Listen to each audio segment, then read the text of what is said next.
Miarabantsika rehetrarehetra ny tokantrano tsirairay avy any. Minao fahasalama tsara antsika. Zao indray zay vao hitahita kanto evo vao ivay.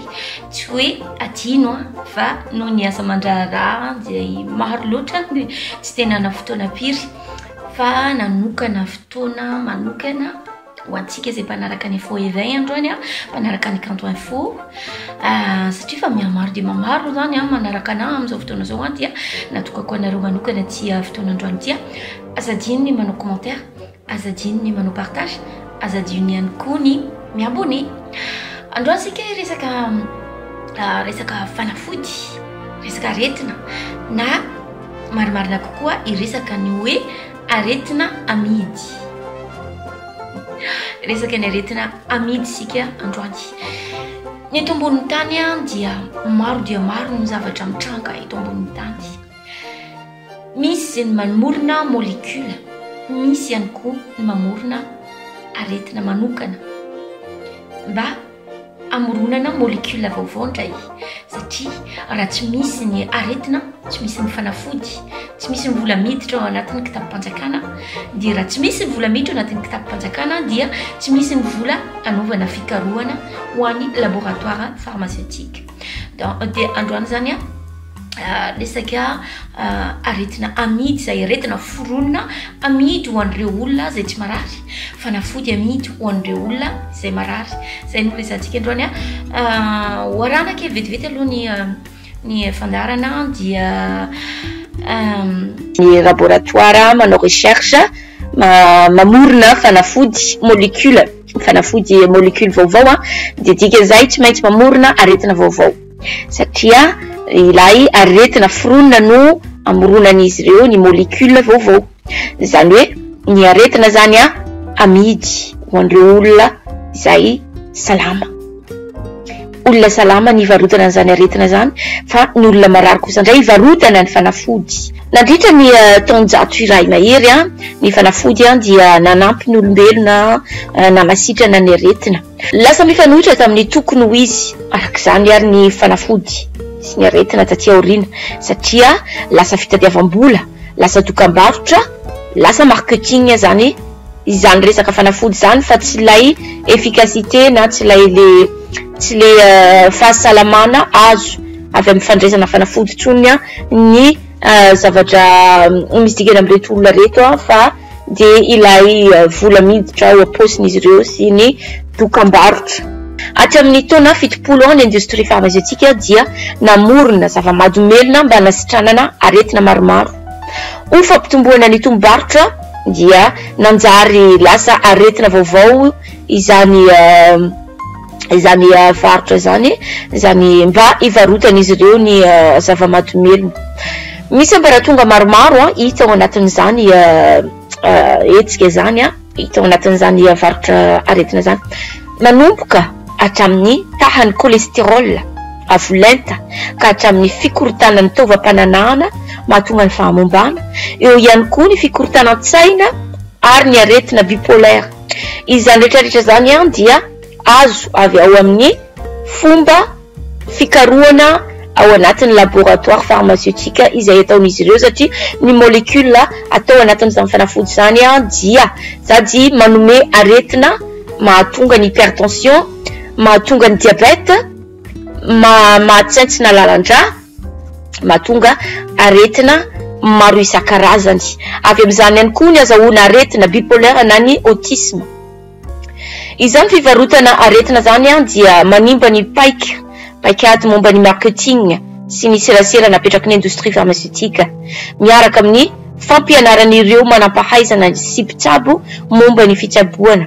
Ny fanafody ho ateo dia misy molécule 5 tsy hita ny isan'ny molécule mety ifanerasera amin'ny métabolisme, mety voafetra arak'izany ary ny tsenan'ireo fanafody ary nanomboka teo no natonga ny zanak'olombelona izay namorona karazana molécule vaovao mba amoronana aretina vaovao. Eran-tany tamin'ny taona 2012 ny sivy amin'ireo orinasa 10 ambony indrindra dia nandany vola bebe kokoa amin'ny resaka marketing faty amin'ny fikarohana sy ny fampandrosoana ny fahasalamana. Any États-Unis manokana zao ny teti-bola fanaovana dokam-barotra ho an'ny laboratoire anankiray dia mandany mitentina 20 milliards de dollars isan-taona. Ny ankamaroan'ireo teti-bola dia ampiasaina amin'ny mpitsabo mivantana, amin'ny dokotera mivantana. Raha ny eto France fotsiny zao ny laboratoire sasasasana dia mandany 25 000 euros isan-taona isaky ny dokotera. Zany no natao mba andresehana lahatra fotsiny ny marary iray mba hanomezana fanafody azy. Zany hoe ny pharmacie, ny laboratoire pharmaceutique, ny pharmacie dia miasa mivantana miaraka amin'ny dokotera. Zany hoe ilay dokotera efa miara-miasa amin'ny pharmacie ary efa fantatra ny isany sy ny anaran'ilay fanafody tokony mila ho lanina, tokony mila ho lafo maro dia maro. Ary avy amin'izany no ahitana an'le hoe rehefa marary ny olona iray na marary kibo izy na marary loha izy na marary inona, tsy maintsy mahita doliprane ao tsy maintsy mahita paracetamol. Izay fomba fiasa zay dia iarahan'izy ireo miara-miasa amin'ny laboratoire voalohany indrindra, avy eo ny pharmacie dia avy eo ny ilay dokotera. Tamin'ny 2019 ny OMS na ny World Health Organization dia nampidina fivoaran'ny cholesterol hatramin'ny 770 mg par décilitre ao anatin'ny rà mba ho lasa 200 mg par décilitre ao anatin'ny rà. Any États-Unis fotsiny Amerikanina mihoatra ny 270 tapitrisa no lasa addictive, lasa latsaka ao anatin'izany fihinanana fanafody zany. Fa ny aty amin'ny firenena européenne kosa indray ny fampiasana anti-cholesterol dia mihoatra avo 3 eny raha aty amin'ny firenena européenne.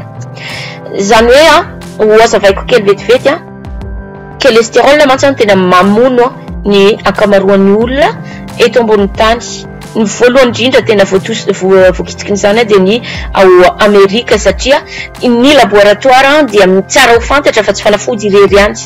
Ao anatin'ny molécule io daholo ahitana ny molécule atao anatin'ny fanafody, anomoronana molécule atao anatin'ny sakafo, ary ao anatin'io sakafo io no mahatonga an'le cholesterol be indrindra sy ny diabète avo indrindra. Mitovy ihany ny molécule atao anatin'le fanafody raisina hoanina dia azahoana diabète ihany koa, azahoana cholesterol ihany koa, mbola azahoana fahalemeny maso na mampikorotana ny saina, mampikorotana saina zany mahalasa dalana, mahatonga an'le olona tsy mahazaka an'le fanafody lasa mamono tena na lasa dala. Araka ny nazavaiko teo ny fanafody foronina mba amoronana aretina vaovao. Raha ohatra ka mba naharaka sy nafantatra an'le tantarany Dr Nack isika ho an'izay maharakaraka izany Dr Nack zany dia tantarana dokotera anankiray izay milaza ny fomba fanaovana dokam-barotra amin'ny resaka fanomezana fanafody olona. Zany hoe raha miditra ao anatin'le kabinetra anankiray ianao na marary ianao na tsy marary tsy maintsy mivoaka marary ianao ary tsy maintsy mamantana any amin'ny pharmacie le vidy fanafody.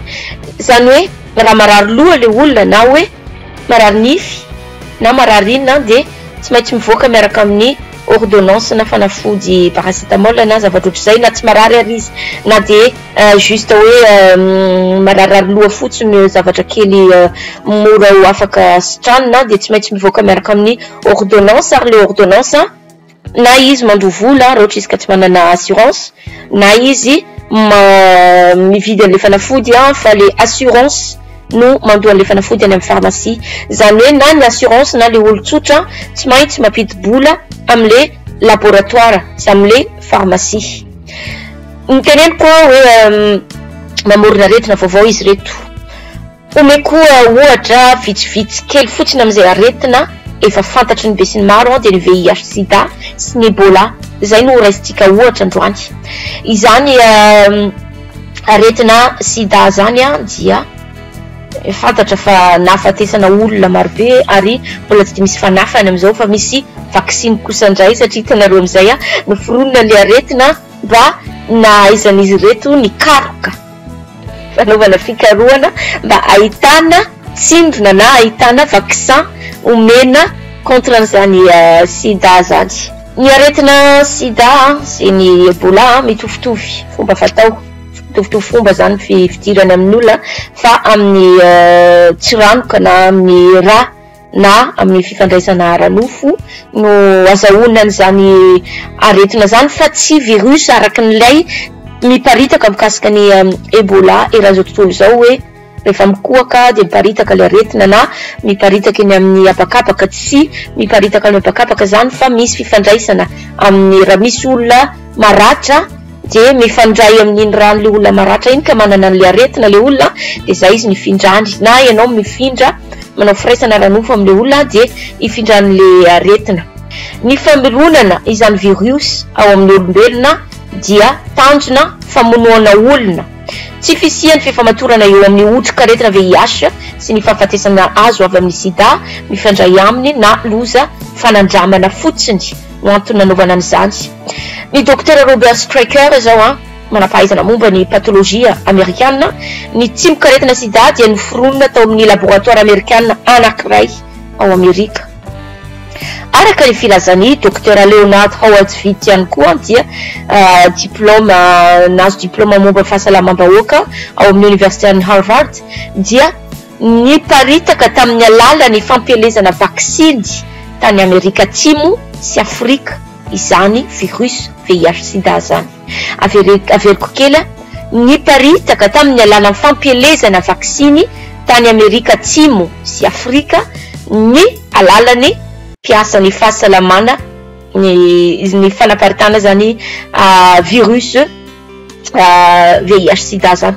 Tamin'ny 3,7 ny service tsiambaratelon'ny sovietika dia nandefa fanambarana mba nilazany izy ireo zavatra marina mikasika izany fanaparitana VIH sida zany fa saingy nijanona tampoka noho ny tindry azo lena izay azo nataon'ireo diplomatika États-Unis. Izany zavatra zany ihany koa dia tsara fantarina fa ny antony namoronana ireo aretina ireo na VIH sida na Ebola dia mba amonoana olona maro mainty hoditra sy ireo antsointsika hoe homosexuel na ireo lehilahy miray amin'ny lehilahy na vehivavy miray amin'ny vehivavy na koa ny zoophilie izay olombelona miray amin'ny biby. Ireo olona karazan'ireo olona ireo zany no tena namoronana izy ireo an'ity aretina ity virus ity mba amonoana olona mainty hoditra na ireo homosexuel. Docteur Alan Cantwell nilaza fa ny fianaky ny virus dia nipoaka zany hoe nivoaka tao amin'ny Manhattan tao États-Unis taorian'ny fampielezan'ny vaksiny miady amin'ny hépatite B. Namoana an'le vaksiny hépatite B zany mbola vaksiny mikasika ny firaisana ara-nofo ihany koa zany vaksiny ray zany dia tokony mba fantatsika mikasikasika an'izany zany hoe navoaka nifandraindraika tamin'ny famoahana an'ity vaksiny momba ny hépatite B ity io virus sida io. Voatanisa ireo tranga voalohany tamin'ny taona 3,7 93% amin'ny vondrona voalohany nisy vaksiny dia maty tamin'ny sida. Ary docteur Cantwell ihany dia miapanga ireo manampahaizana momba ny aretina mitambatra miaraka amin'ny départementan'ny fahasalamana amerikana na amin'ireo sampandraharany mpitsabo ao amin'ny firenena mikambana. Araka ny voalazany ihany dia ireo laboratoire amin'ny Allemagne sy ireo suprémaciste fotsy izay azo tombony amin'izany. Zany hoe ireo laboratoire ireo sy ny suprémaciste fotsy no namorona ireto vaksiny ireto sy fanaparitana izany virus zany satria suprémaciste fotsy zany dia anisany olona mpanavakava-bolokoditra noforonina ho mpanavakava-bolokoditra mba amonoana ny olona mainty hoditra. Tamin'ny taona 2014 nionjam-peo iray momba ny tsikombakomba milaza fa i Robert Gallo mpahay siansa izay nilaza ny paternity amin'ny VIH dia nirehaream-pahy be maso fa nanangana an-tsitrapo ny amonoana ny mainty hoditra sy ny antsointsika hoe pelaka zany hoe ny homosexuel satria tsy mifindra moramora foana zany aretina VIH sida sy Ebola zany. Manazava ny professeur Bruno Marchou lehibe ny aretina voan'ny arety mifindra sy ny tropical any amin'ny hôpital Purpen ao Toulouse. Ity mikaretina Ebola dia ampita haina mivantana amin'ny sida noho ny fiparitahany izany aretina zany amin'ny raha. Izany suprémaciste zany ireo suprémaciste fotsy ireo dia ny hevitra dia le olona manana hoditra fotsy izay milaza azy hoe ho ambony razana zany. Toy ny zavatra saikisy tamin'ny fotoanan'ny Hitler dia saika hoe ho finoana daholo zay olona rehetrarehetra fa ireny Allemagne na Scandinave le blanc be reny le mangamaso reny zany tia zareo hoe ivelona eto ambony tany fa reny ny amin'izy ireo no ambony razana tena olona ambony razana. Fa nary zareo samy européenne raha mbola misy disa mikasika an'izy ireo toy ny fanelikiliana ireo indiana, ireo indo pakistanais na ireo indiana sy ireo arabe satria raha araky le efa nazavaiko taloha ny caucasiana mantsy fotsy hoditra daholo izy rehetrarehetra zany anatin'izay ao daholo na ny Afrika ny tandrefana rehetrarehetra russe, européenne sy ny rehetrarehetra efa nazavaiko zay. Noforonina zany ilay molécule mba hamoronana aretina vaovao. Noforonina ihany koa ny aretina vaovao ireo molécule vaovao sy aretina vaovao foronina reo dia misy tanjony daholy. Eo ny dokam-barotra ampidirana vola any amin'ny kitapo mpanjakan'izy ireo eo ihany koa ny zavatra mivantana direct dia mba ny amonoana ny mainty hoditra en masse, izany hoe amonoana andripahana mainty hoditra maro dia maro.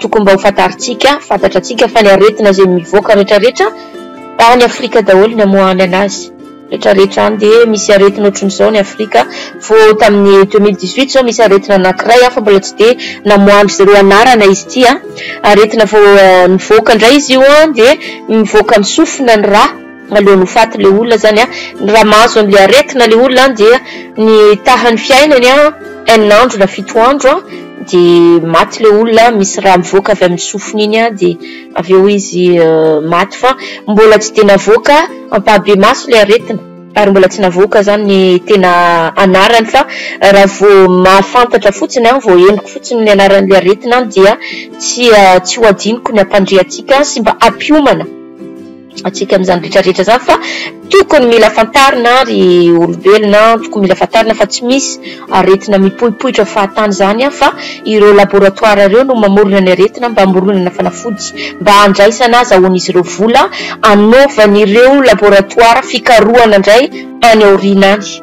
Zany hoe vola azo amin'ireto vola azo avy amin'ireto aretina sy ilay fanafody amidy omena indray n'ilay laboratoire mba anaovan'izy ireo fikarohana vaovao indray. Raha vita indray fikarohana vaovao iny dia avoaka indray le aretina vaovaon'ny foronina sy le fanafody vaovaon'ny foronina dia vola azo avy amin'iny dia amoronana vaovao dia tsy fantatra mihitsy hoe amivina izy ity zay vao vita fa atzay dia fa nisy nahita karazana aretina marobe tsika ny se défilé teo nandeha ny tuberculose nandeha daholo peste, sida, Ebola fa tsy aitsony ireo zany ny tanjona ataon'izy ireo eo ihany ny vola miditra ao anaty posiny eo ihany ny vola omenan'le laboratoire fa ny tanjona araka ny teneniko teo dia ilay andripahana ny mainty hoditra fa saingy raha ohatra ka maharaka tsara ny vidéo ataony quand il faut s'y éveil dia efa nazavaiko zay fa ny olombelona eto ambony tany manao an'le hoe andriamanitra tsy misy andriamanitra iray dia andriamanitra iray ihany no mijery atsika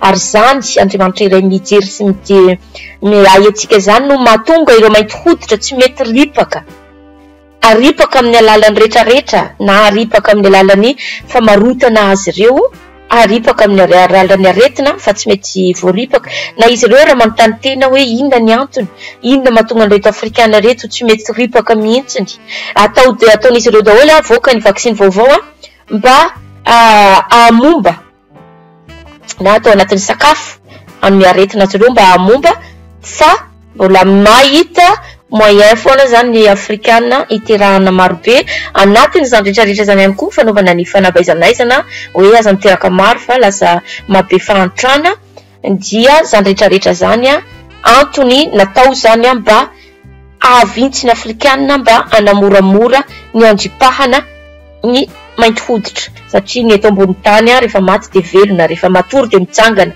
rehefa matory de mifo, rehefa petraka de mitsangana, rehefa matory ianao de mifo, rehefa aveo maty ianao de velona indray. Velona anao a tsy maintsy mbola ho maty indray ianao a indray andro. Ohatran'izay ny zavatra fomba fiainana eto ambony tany. Zay indray ny androany a dia manome fotoana indray a manaraka natao fohifohy lavalava kely a fohifohy kely zao dia manjary mamona aminaina dia manjary leona reo mijery anazy a na tsy jerevana loatra amin'ny farany dia amin'ny manaraka indray a manao misimisy a resaka suprémaciste blanche zay indray no resantsika amin'ny manaraka satria no resako izy teo a dia mba hidirantsika lalindalina kokoa amin'izany resaka suprémaciste blanche zany a dia blanche zany a dia manome fotoananao indray a manaraka dia mametraka ny veloma mandra-piona amintsika rehetrarehetra ny atokantrano tsirairay avy any a veloma daholo tompoko satrapetsaka nanaraka hatramin'ny farany.